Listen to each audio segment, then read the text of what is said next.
You're listening to the Hazard Ground Podcast, with service members from across the military sharing their stories of combat and survival. And now, here's your host, Mark Zeno. Welcome into the Hazard Ground Podcast. As always, we appreciate you joining us each and every week. Reminder before we get started with this week's episode, continue to support our affiliate promotion with Amazon. If you shop at Amazon, use the link on our website, hazardground.com. You can find it at the bottom of every page on our site. And the way this works is we make a percentage of what you spend at Amazon, and it doesn't cost you a thing. We then take what we earn, and just like the rest of our affiliate sponsors, we put it back into the veteran community. It's simple, it's that easy, and it doesn't cost you a dime, so you can help out veterans literally from the comfort of your own house in front of your phone or your computer. Reminder to find us on all the social media sites, Facebook, Instagram, and Twitter. Keep up with everything we have going on the show. And just a quick note before we get started with the episode. If you haven't heard, earlier this week, 3 soldiers were killed at Fort Stewart, Georgia, in a training accident. And, you know, it's just a constant reminder to all those still serving in uniform that what we do, whether it's in combat or even in training, is still really, really dangerous. And those who have chosen a life of service, those who have chosen to put on a uniform and serve their country, really do deserve the utmost respect and the utmost, thanks for choosing that life. You know, we're in such a divided society nowadays, but service seems to unify us all, and everybody who puts in that uniform, your background doesn't matter, your political affiliation doesn't matter, and where you come from doesn't matter. It's just all that you chose to serve this country in a way that many others haven't chosen. To that end, you know, we certainly think of the families and the loved ones of those who were lost in the training accident at Fort Stewart, and we try to minimize those as best we can, obviously, but sometimes it's the nature of our business that accidents will happen. But again, a solemn reminder that what we still do, whether at home or abroad, is really, really dangerous. Excited about this week's guest because he is actually running for Senate in the state of New Hampshire. And this is something that we need more of. We need more veterans to be running for public office. We need more veterans to be in charge of their communities, in charge of their states, and really starting to turn the tide of the way things go in this country. So, our guest this week is a retired 1-star U.S. Army general. He has 2 awards for valor, 5 Bronze Star Medal, 2 Purple Hearts. He has been on multiple deployments. His last assignment was the commander of Special Operations Command Africa. He is currently an adjunct professor at Southern New Hampshire University and is advocating for veterans and their families and the treatment of shedding the stigma of PTSD and TBI and pain management. He is Brigadier General retired Don Bolduc here on the Hazard Ground Podcast. Sir, welcome. Thank you for joining me. Thank you. It's great to be asked to appear on this podcast, and I really appreciate it. Thank you. All right, sir. Look, 32 years. So there's a lot to cover and a lot to get to, and you've done a whole bunch of amazing different things throughout your career, but we have to go way back to the early 80s when you first started here. Tell us about the beginning of your military career and why you joined. Sure. The reason I joined was felt an obligation to serve, something that was very much inculcated in me, in my family, beginning with my grandfathers, both of them, but in particular my dad's father, who really made it a requirement for Bolducs to serve in the military. So he didn't care if it was active duty, reserve, or guard. He didn't care what service, but he did see that as a requirement in a way for us, one, to learn how to become men and to give something back to a country that he was very grateful for the opportunities that he had and that his family had. So, like all Bolducs, I went to the recruiter who was expecting me, and I signed up and joined in 1981, went in about 11 days after high school. I did well in the military as an enlisted soldier, and so I thought, well, maybe there's a chance for me to serve as an officer. So I decided I would go to college, ROTC, and picked up my commission in 1988, and retired in 2017.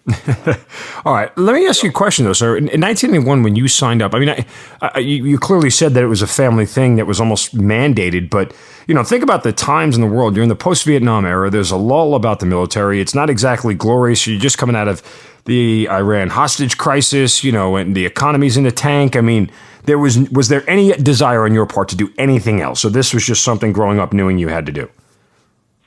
Well, my desire was to be a police officer, and I had made some pretty decent progress along that line.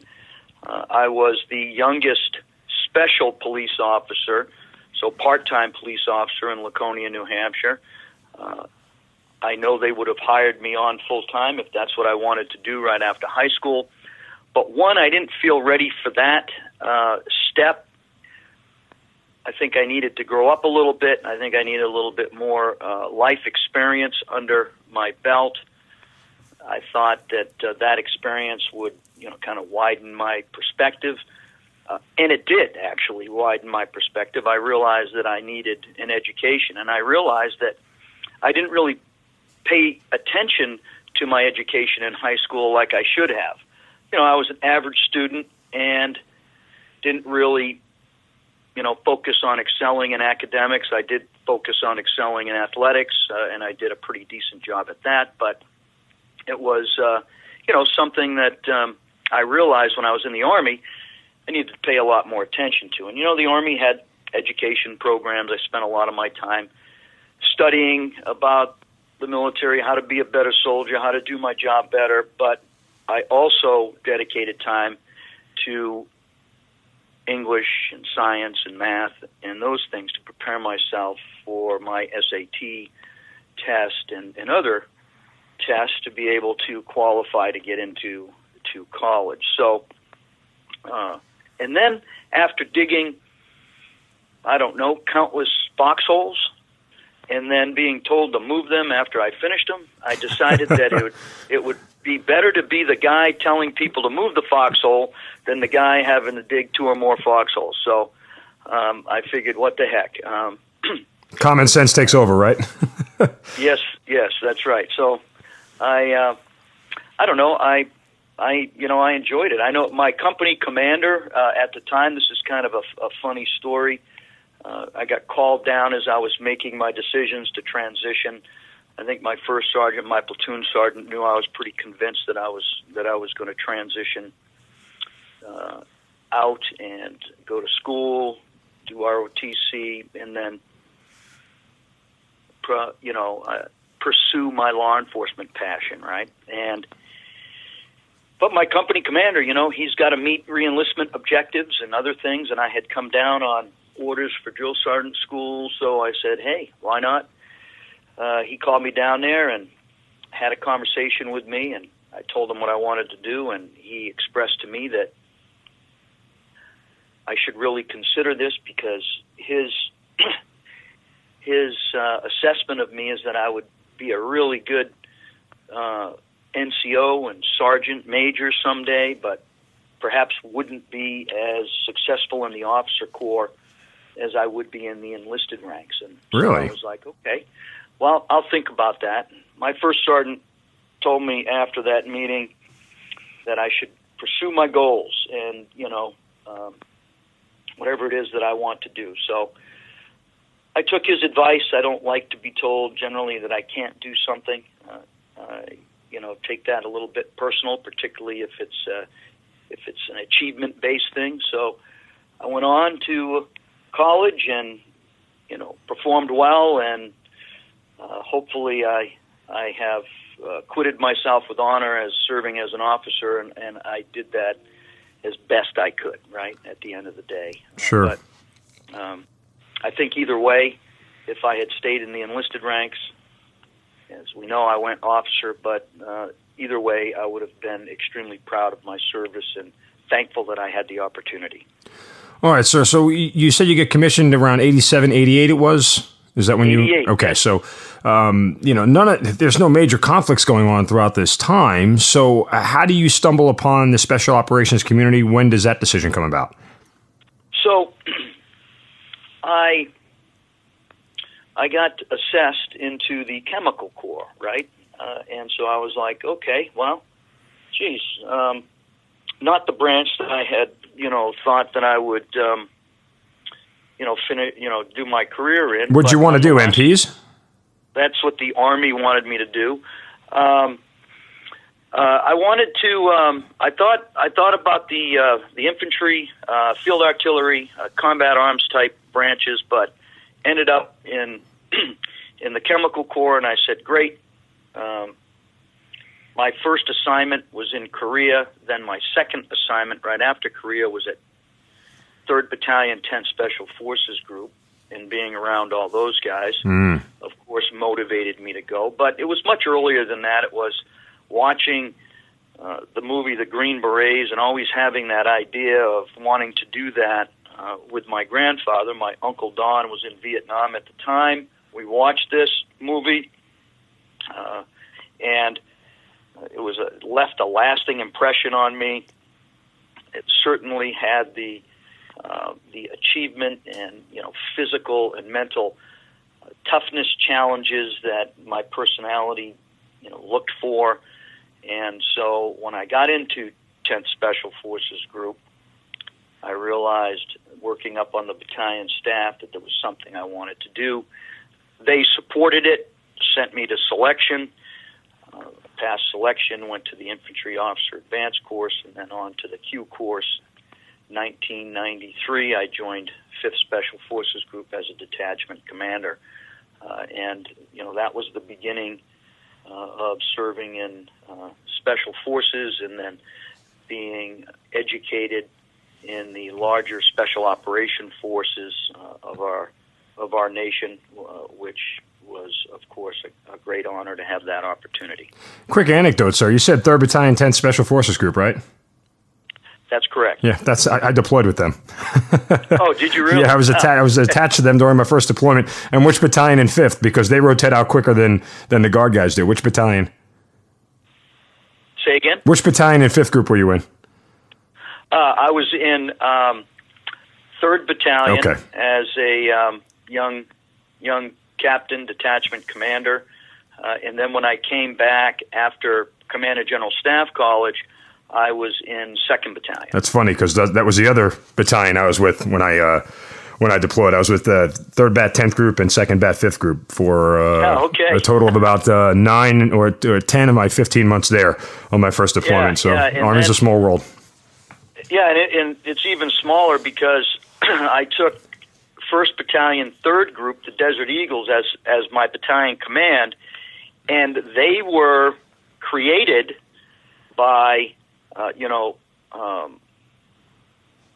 by 3rd Battalion, 5th Group. So when they stood up 3rd Group at Fort Bragg, the 1st Battalion, 3rd Group lineage was taken from a third of the 5th to get it started. And so it's just interesting how connections are made and how they endure and the opportunities that you have as a result. So rather interesting. It certainly is, sir. Okay, let's continue moving forward because, again, through all the schooling time, I assume, Mogadishu goes on, and there wasn't a large special operations community, or I should say regular Green Berets involved in that. That was more Rangers and Delta guys and things of that nature. So, at what point in time do we start moving forward here? Is the career kind of steady until we get to 9/11?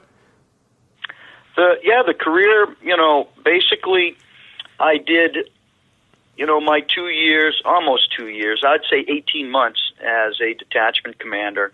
And then I was assigned to be the assistant S3 up at the 5th Group S3 shop, the operations side of the house. I learned a tremendous amount up there, big picture on how 5th Group operates, and then, how it's connected into its higher headquarters and the Army and writ large. So it was that was a very good assignment in terms of learning the organization above the team and how that's supposed to work to support it.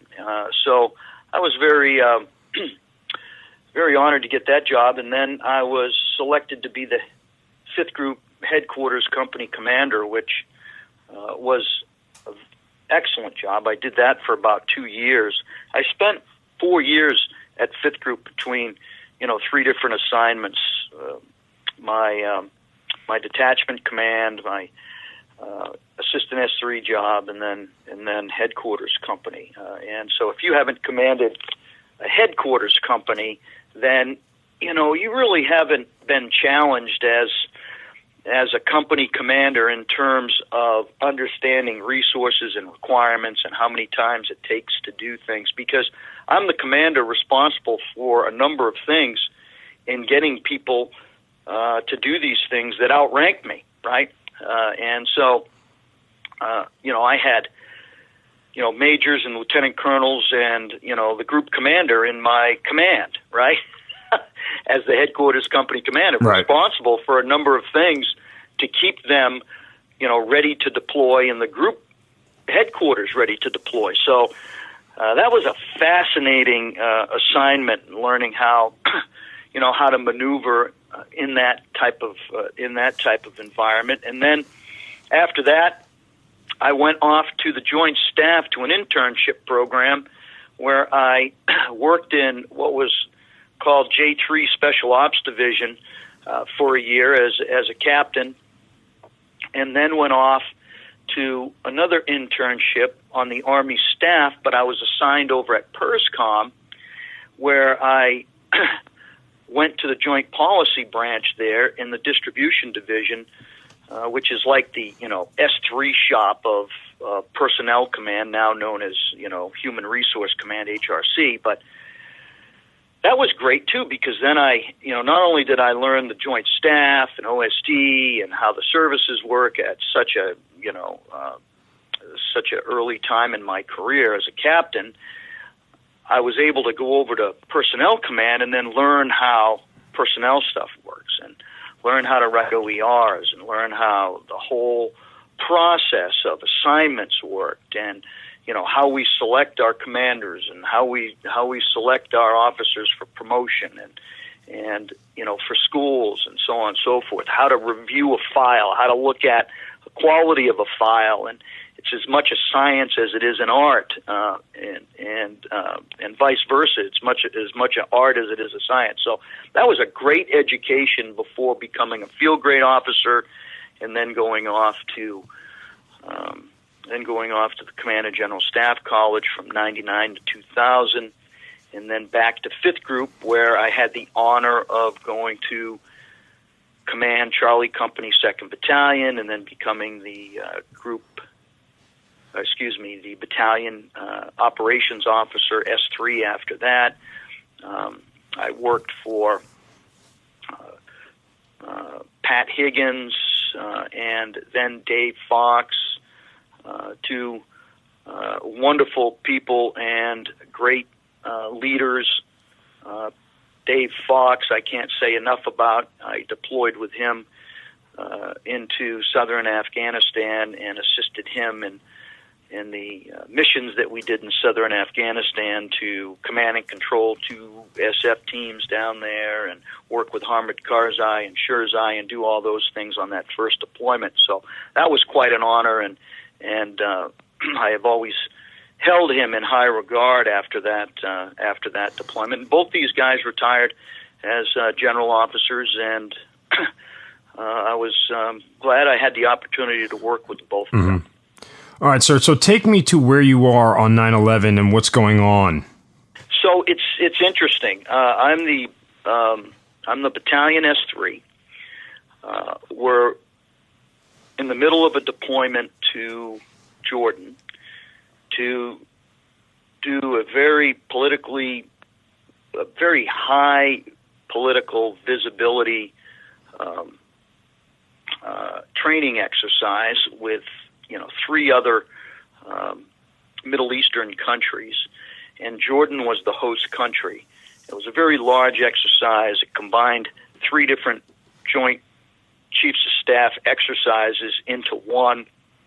Our battalion was the lead on this. So my battalion commander was, overall in command of this exercise being conducted in 5 different countries in the Middle East with 5 different Middle Eastern partners, setting up the headquarters in Jordan and so on and so forth. And when 9/11 hit, we thought, well, exercise is probably going to get canceled. But all the exercises did get canceled by the president, except for this one, because it was a hugely important exercise to do and support at the time the King of Jordan. And so we did it. It was curtailed. It was supposed to be 45 days long. It only went 30 days.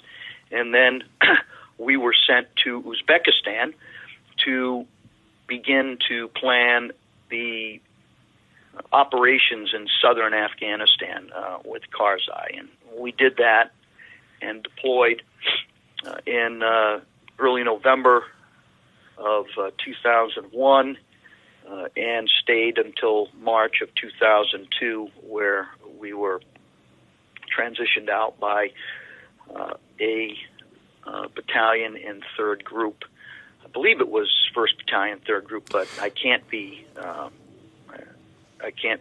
absolutely sure about that. But anyways, it was a 3rd Group battalion. They came in, transitioned out with us, and we went back to Fort Campbell. Sir, let me ask you. Let me put you on pause 1 second, because what I know of late December 2001 into early 2002 in Afghanistan. This is the beginning of the war, and the bombing runs that were going on in the mountains of Afghanistan. I mean, I have read accounts that special operations guys and team guys like yourself. Part of what you were doing there is you were sitting on a mountaintop for days on end, calling in airstrikes to where the Taliban was. I mean, there are several accounts of how close we were to capturing bin Laden towards the end of 2001, and he narrowly escaped, into Pakistan. I mean, all of this stuff that went on, I mean, this was pretty high-profile stuff at the time, no? Yes, very high-profile stuff, yep. Okay, so, I mean, is there stuff there you can tell us about kind of the nature of everything that was going on in your experiences? Yeah, sure. I can elaborate on anything. Yeah. Well, okay, so let's talk about kind of, you hit the ground in, would you say November or December 2000? I mean, we kicked it off in early October. November 2001. So what are you told when you're getting there? What's your mission? What are you doing? So we get into Uzbekistan. We're told that we're going to go down and link up with Hamid Karzai. There's an ODA with him right now in Tarankout, Afghanistan, which is in the Orazgan province, north of Kandahar. Kandahar was going to be the operational objective. Get Karzai down there and get the Taliban to surrender. And so we did that. We planned. We had a very small team selected by Dave Fox, battalion commander. 6 of us out of the battalion initially to go down and meet. Now, because of the high visibility political nature of this, it was decided that battalion commanders would be the senior members on the ground with a hand-picked staff.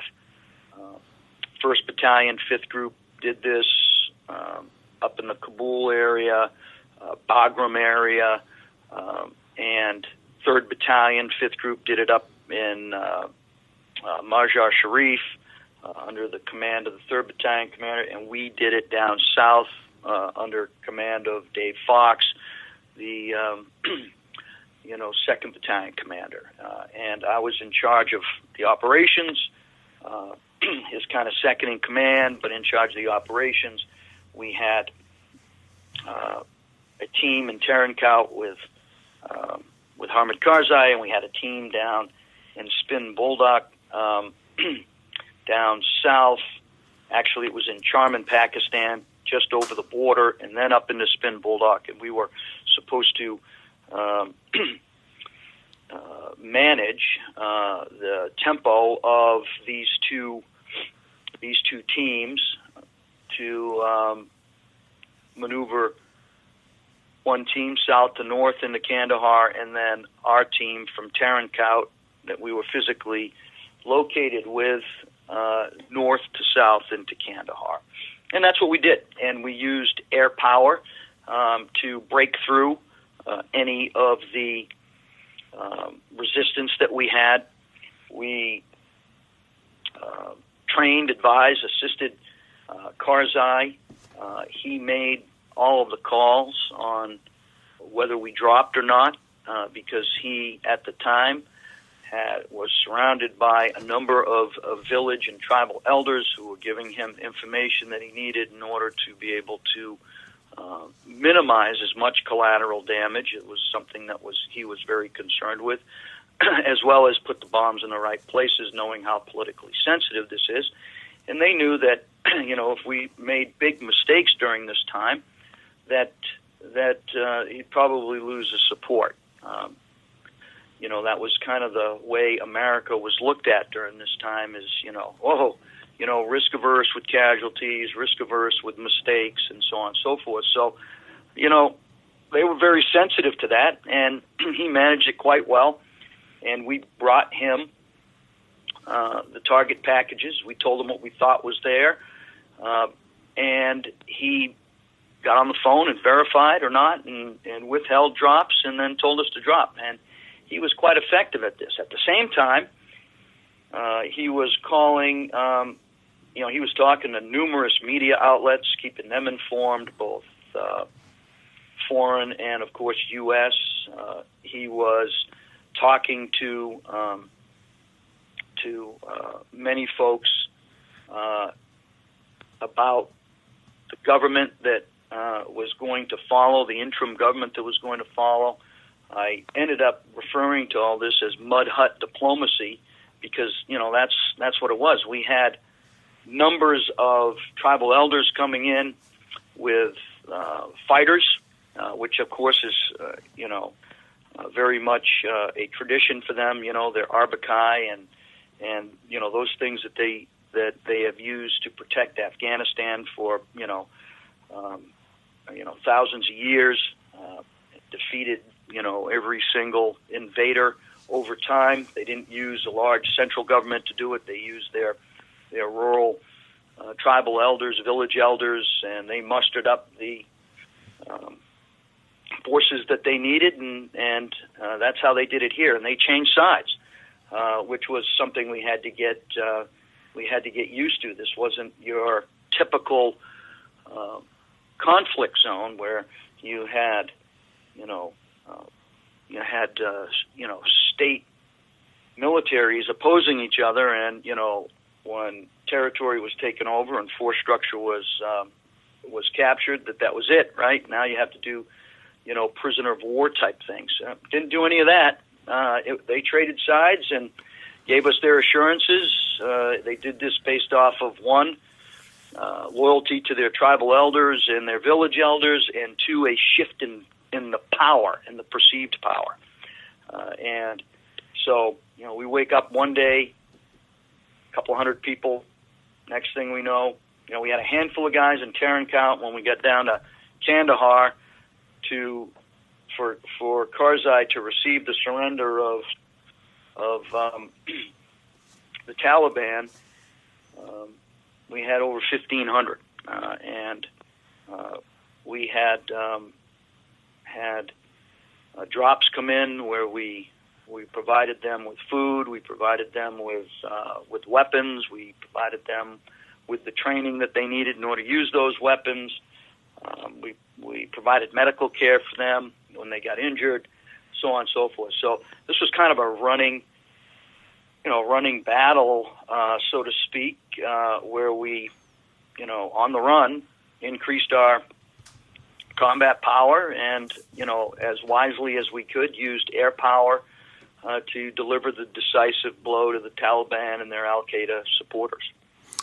How close do you guys feel like you were? Were you guys tracking bin Laden, or were you that close to him, or is that not in your, mission set at this point in time? Yeah, it was not in my mission set, and it was never in the mission set down in the South because it was assessed that he just wasn't there. Okay.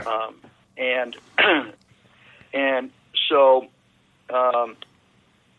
we did not, pay much attention to whether or not bin Laden was there. It wasn't, he wasn't the decisive point. The decisive point was busting up the Taliban forces, getting them to switch sides. I didn't realize that was an element to it, but that shift in their perceived power and who's going to win became an objective later, and then of course dispersing the Al Qaeda and getting them to move. And then after we took Kandahar, getting settled and seeing what and where we needed to go in order to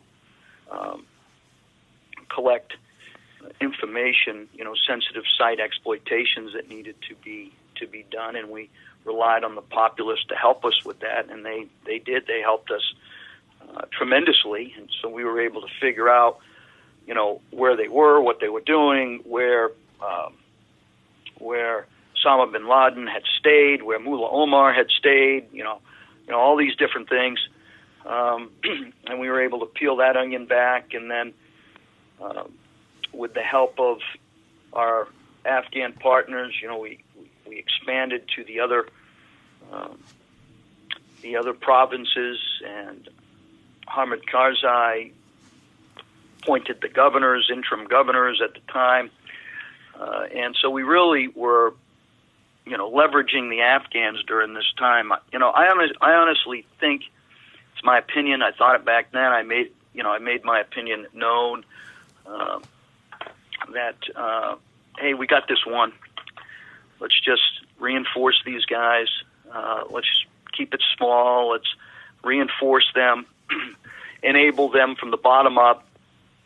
Let them figure out how they're going to do this top down. Let them figure out how they're going to handle the Taliban inside their country, and not come in hot and heavy with conventional forces, or try and reinforce the government from the top down, where we could exacerbate corruption, do things that we don't really understand, create a government that they couldn't sustain, or that's not Afghan right. And although they had a centralized government throughout the years, that wasn't what kept Afghanistan safe. It was the rural populations, and really the rural populations only expected the government to keep the cities running so they could bring their goods and services in there, and they could sell it and then go back and live on their farms, that was kind of, in our minds, kind of the way to go, but that's not the way we went, obviously. And but I thought that we had it won at that point. At least they had it won, and it's something the Afghans could have figured out if we had been just a little bit, I think, less controlling of the situation, and kind of wanting to westernize Afghanistan, which was never going to work. Did you feel like the resistance you met was at the level you thought it would be, and how much actual, ground fighting did you deal with, as opposed to just, calling in airstrikes and, trying to manage the situation from there? Well, we dealt with a number of firefights on our way from Tarankout on down, and then after we got established in Kandahar, we had a number of firefights, things that we had to go out and do, and we would get information that an Al Qaeda operative was holed up in a different place, and we'd go out, and so we were able to assist our Afghan partners in detaining these folks, and then getting information out to them, and then getting them up to higher level of U.S. Responsibility, so that they could do whatever it is they were going to do with them. And of course, we found out that we created different detention areas for them over time, and this is kind of the thing that we did, and we tried to make sure that our Afghan partners acquitted themselves properly, that they didn't go out and get into a bunch of revenge type of activities and stuff like that. And we think that we had a influence over that. Of course, there were reported incidents that occurred that were investigated and looked into, but in large part, the Afghans saw this as a second chance, right? The ones that weren't Taliban saw this as a second chance, and wanted to put their best foot forward. So a lot of people would characterize these guys as corrupt and criminal, and you're not going to get rid of the village elder and tribal elder dynamic in Afghanistan, so you got to figure out how to work with it. And I don't think we ever did that very well. So take me through kind of the subsequent deployments and the nature of what goes on. You go back to Fort Campbell after this first deployment, and how quickly is the turnaround and what's next? Because, there was kind of a lull right after the first 6 months of Afghanistan, right? And, we continued, and then the invasion of Iraq happens, and that, changes the game completely. Yeah, so we went back to Fort Campbell, and it was time for me to move on to my next job. So I got selected to be the Group S3, but that lasted about 10 days because I was also selected to go to Washington, to go to the Pentagon and do an interview to be the Secretary of the Army's aide. That's a good job. Yeah, that's a very good job. Not a job that I envisioned myself, ever doing, but I ended up getting selected. And so we PCS'd in June of 2002 to the Pentagon. I worked for Secretary Tom White, who was a magnificent individual, and of course I learned a lot there the year that I was his aide. And so that was a great experience. But what we were doing when we got back to Fort Campbell was really, shifting our view to Iraq. And there were other ideas about who was going to run Afghanistan, and how that was going to be command and controlled. And so I spent 2003 and 4 in the Pentagon, left in early 2005 to take command of 1st Battalion, 3rd Group, and we were slated for 2 rotations in Afghanistan. And we got there, and we were in southern Afghanistan as task force down in southern Afghanistan, and we realized in short order, because we kind of knew it anyways, that the insurgency had come back, resurged, and that we had some big problems. And so it's kind of what we did, but we also realized that we were in the middle of, a very big political shift in that NATO was going to take over, and they were going to take over what they largely thought was peacekeeping operation, but we were reporting, no, hey, the insurgency is alive and well down here. We're bumping into them everywhere we go in southern Afghanistan, and there are large numbers. And in 2005, we found ourselves fighting the Taliban in southern Afghanistan the same way we were fighting them in 2001. And I remember writing about this. And so doing some great stuff, I think, with nation building kind of things, but at the same time, we weren't keeping our finger on the pulse of what the Taliban were actually doing, and they were actually, setting themselves up for a resurgence, and they did it, and they did it successfully. But our observations were on the first rotation this was true, on the second rotation this was true, and so between 2005 and 2007, while I was in command, I spent about 18 months there in Afghanistan, and when we left in 2007, the insurgency was alive and well, and it was getting more sophisticated with how it did its operations, and it was borrowing and transferring IED technology. And I went off to the War College, came back in 2009, went back into Afghanistan, initially as a staff advisor down in the South to the RC South Commander. General McChrystal came in at this time, was looking at a population-centric comprehensive strategy, which was the right thing to do.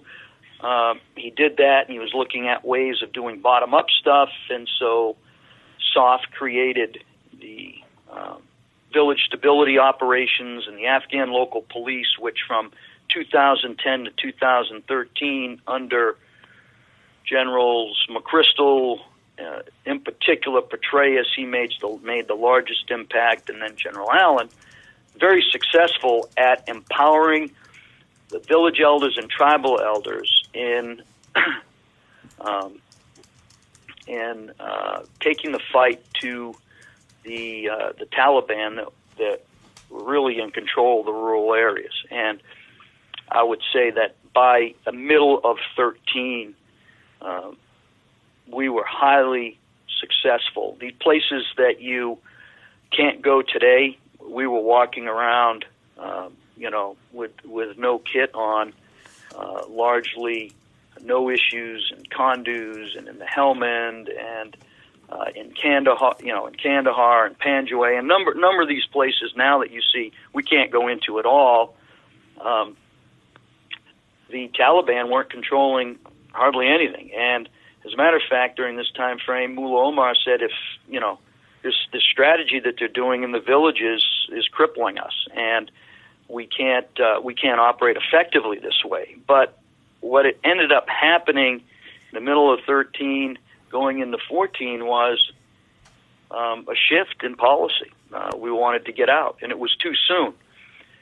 We knew that, and we did the assessments, and it was backed up by RAND studies and another number of others, that this village stability operations was working. Was it perfect? No, but it was pretty much Afghan right, because it went to their strengths and how they secure themselves.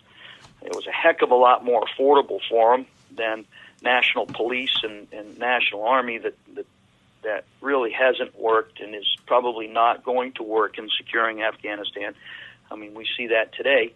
But we changed our strategy, and we went back to the old ways, and we reduced force structure. We took our guys out of the villages, and as a result, in short order, all the gains that we had in security have all reverted back to the Taliban, and now we have ISIS there, and the groups operating in there have nearly doubled, and we didn't have any of that before. And had we stuck to this plan to about 2023, we figured it'd be just about Afghan right, and it wouldn't, it doesn't. This program doesn't break the bank, and it's quintessential special operations stuff.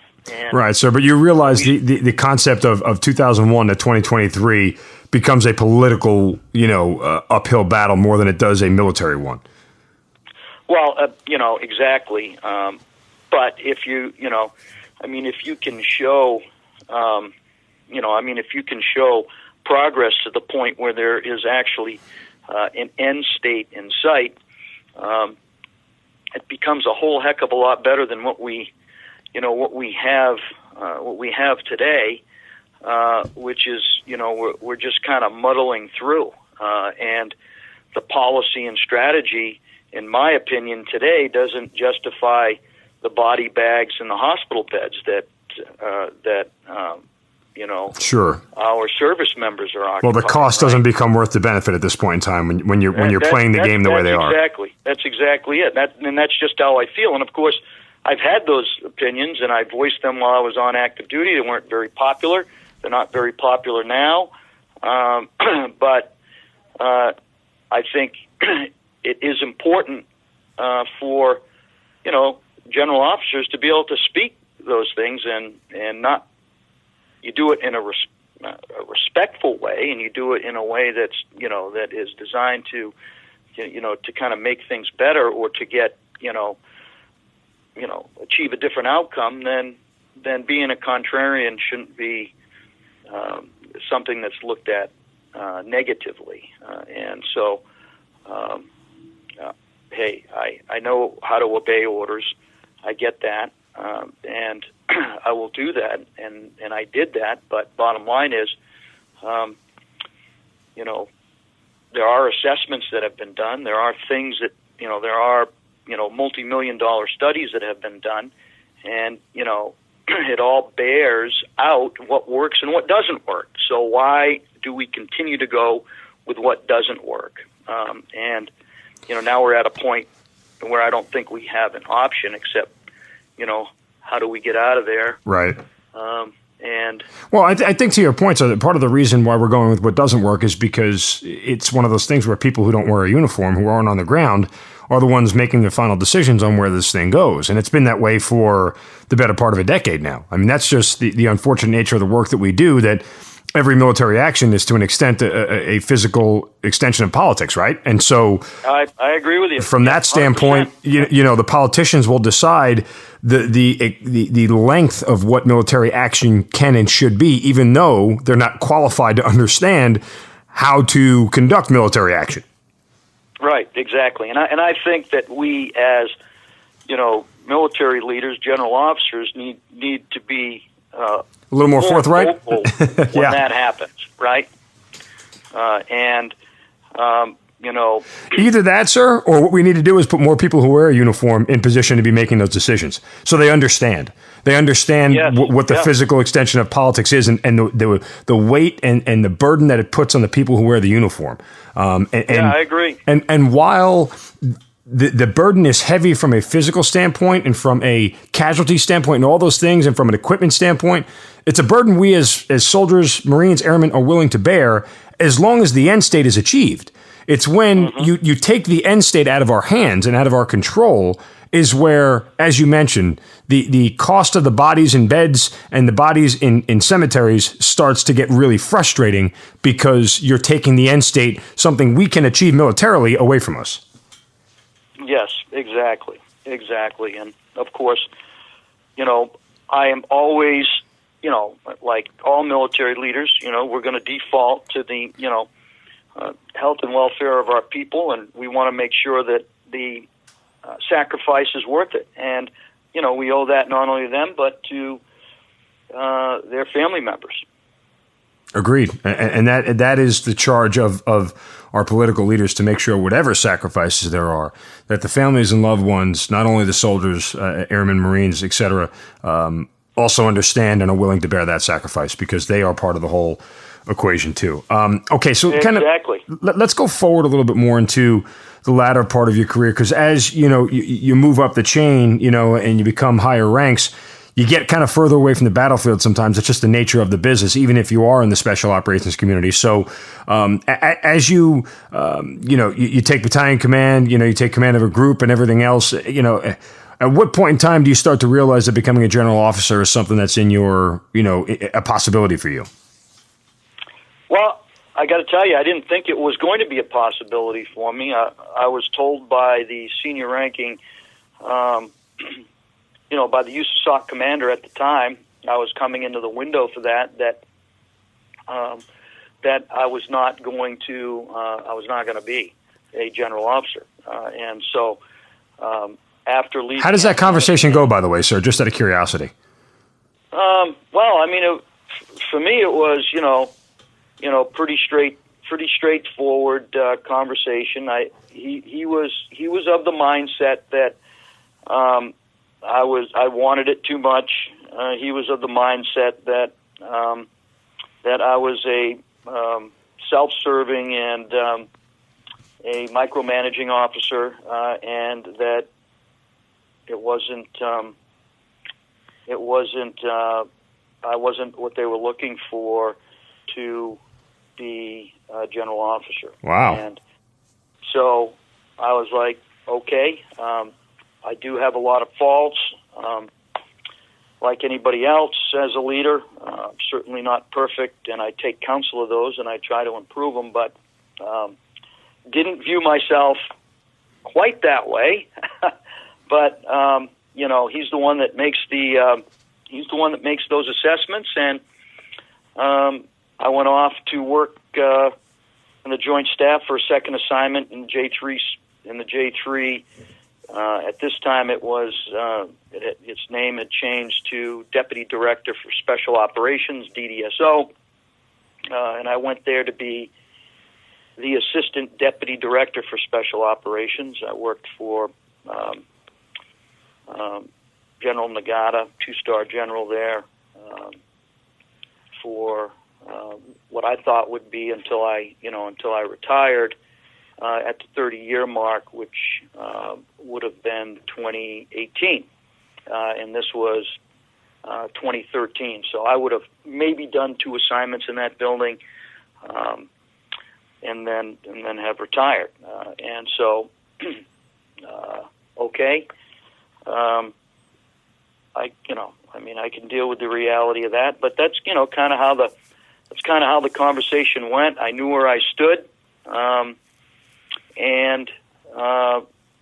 but the next thing I know, I get a phone call and I get told that I'm on this next BG list, and I was like surprised, right, and wondered, what was going to be next. And then I was notified that I was going to take the 1-star command in Afghanistan, which was the,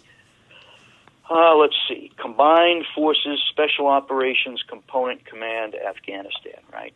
1-star command that had come to fruition under General McChrystal and his reorganization concept. And I was going to replace General Haas, Christopher Haas, that was there now. But at the same time, there was a move to make that command a 2-star command.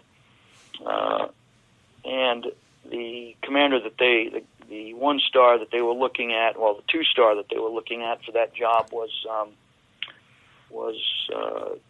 General Tony Thomas, Major General Tony Thomas.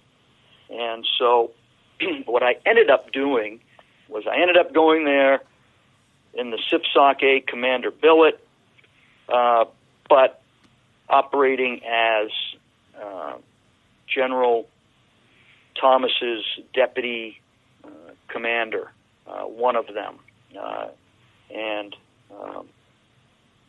So he had 2, and I was one of them, and I took over the whole portfolio that included all the SOF doing the village stability operations in Afghan local police. And so I was, the general officer responsible for that to General Thomas, which was, right up my alley, right up my bailiwick. A year before, I was the CGSOTF A commander who put that in place for Scott Miller, who was the SIPSOC A commander, General Petraeus. So it was something I was very, very familiar with. It was logical. I had the experience. I was trained to do it, and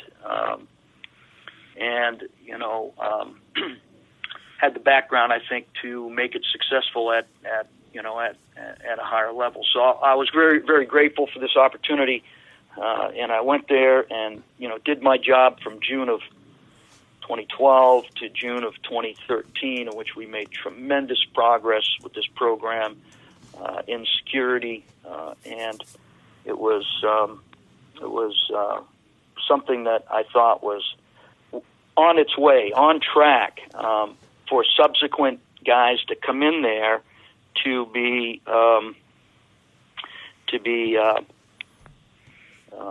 successful and take it to the 2023 timeline that I think we had laid out quite logically.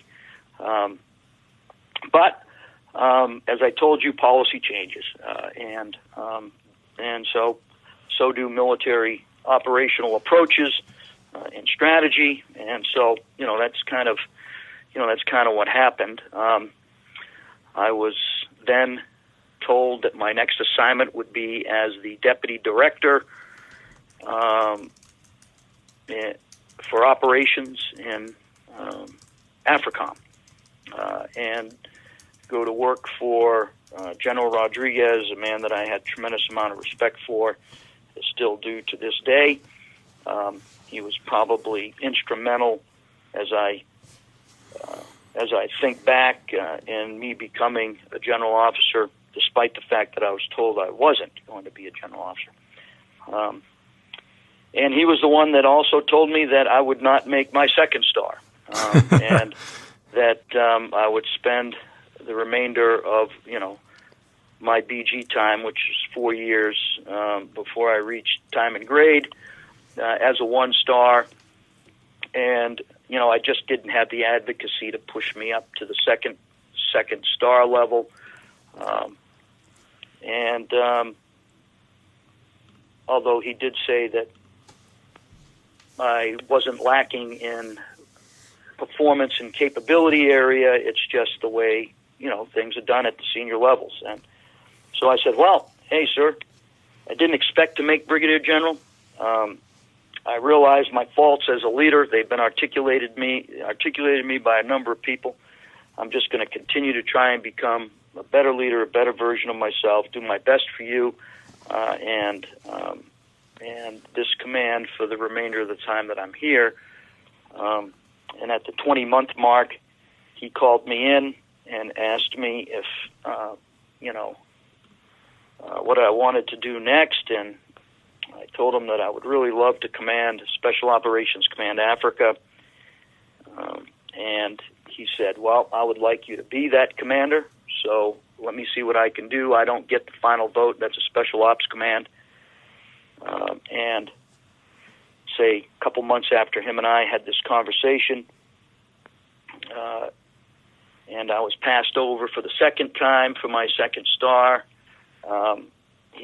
I got a call from General Votel, who was the SOCOM commander, telling me that they're slating me for Special Operations Command Africa, which I said, well, thank you very much. I won't let you down. And then I commanded that for the next 26 months.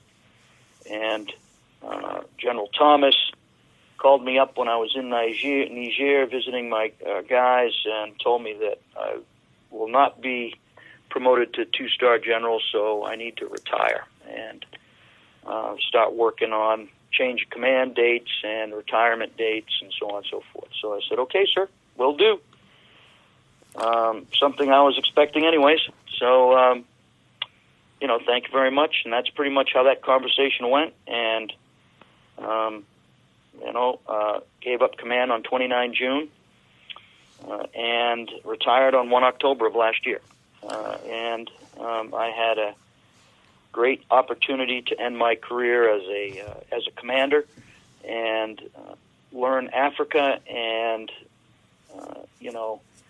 become a better version of myself, which I would really appreciate the opportunity to explain that to you. No, so go ahead. I mean, obviously, next question is what's after your career now? What are you doing now? So now I am doing a number of things for veterans, really focused here predominantly in New Hampshire and in the New England area, but also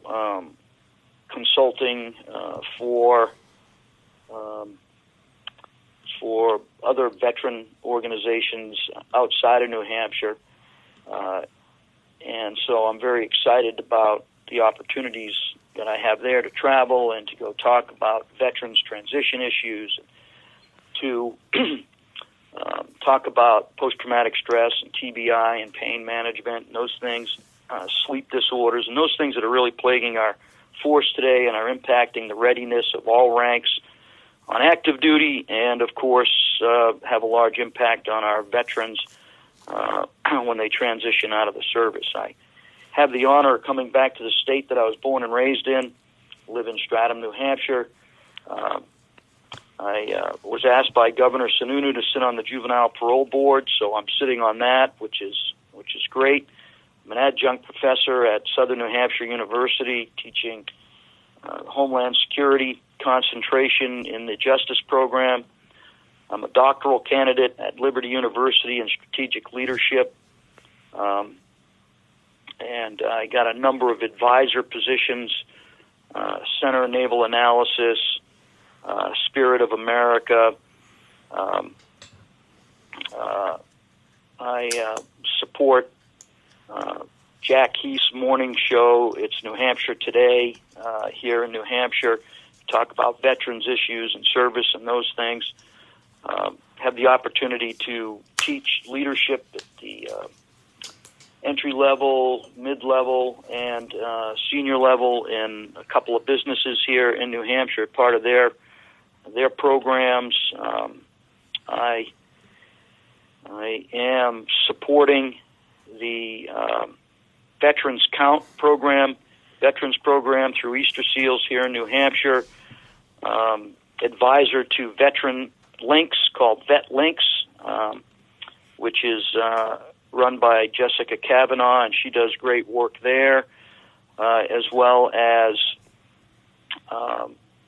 being an advisor for trauma and resiliency resources out of New York for Eva Usati, another great organization that helps our veterans out, and a advisor for the Semper Fi Fund, which is another great organization, and then working with our legislators here in New Hampshire and other folks to establish a green alert system designed to provide alerts similar to the silver alerts and amber alert system to law enforcement and the general public for missing service members and missing veterans. But most importantly, I'm here in Stratham, New Hampshire with my family, my beautiful wife Sharon, and I have 3 grandchildren who I am absolutely enjoying every minute that I can get with them. And then I have these great opportunities like talking about this on your podcast. And so I was blessed on active duty, and I am blessed now in retirement, and I'm very fortunate for these opportunities. Well, sir, again, it's been an amazing career, and certainly one that's filled with a lot of accomplishments, and to that end, what you're doing post-career probably as important as what you did in your military career. We just can't say enough about everything that you've done, and obviously we thank you for your time, and certainly we thank you for being part of the Hazard Ground. Okay, thank you very much. You've been listening to the Hazard Ground Podcast, hosted by Mark Zeno and produced by Matt Pasquarella. If you have an interesting story to tell and you'd like to be on the show, send us an email at hazardgroundpodcast@gmail.com. And if you like the show, don't forget to subscribe, rate, and review on iTunes. Thanks for listening. We'll see you next time.